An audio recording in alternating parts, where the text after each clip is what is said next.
Ayan, dito sa part na to guys, ayan mga master, oh, ayan, nakabingwi tayo ng isang lapu-lapu. So akala ko nga wala akong kuha eh. Akala ko masero tayo. Ayan, nakahuli tayo ng isang lapu-lapu. Hindi naman siya ganoon kalaki, katamtaman lang yung laki niya. So ayan mga master, oh, yun.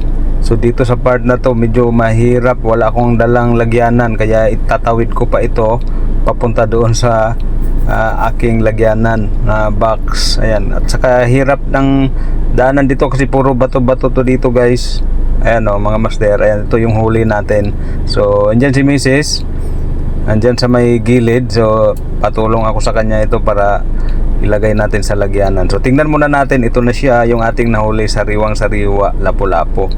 So tuwang-tuwa ako dito talaga guys, mga master, tuwang-tuwa talaga ako sa pagkakuha ko kasi kadalasan nakukuha yung bugaong sa amin. Ayan, so medyo masaya kahit isang piraso lang. Tatlo yung nakuha ko nito, ito yung pangatlo.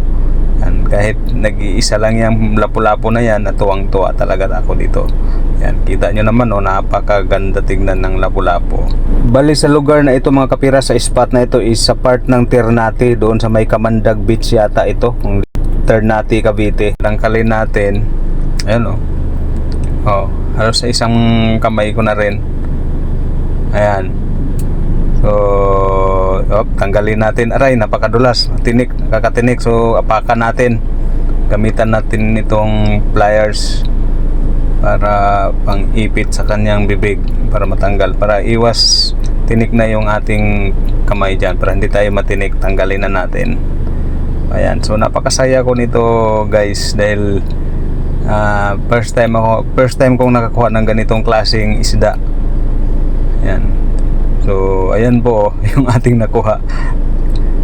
So pwede na to pang ulam. So ito, libangan lang natin to guys, no? Libangan lang natin yung pagpangawil. Ayan, kita nyo po.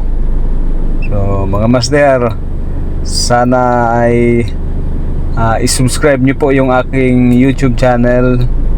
Ayan, so kung nagustuhan nyo po yung ating senior na video sa ating pagpangawil, ayan na yung isa nating nakuha, ayan, bugaong. Okay, kung nagustuhan nyo po ito guys, yung aking video, please subscribe po sa aking YouTube channel.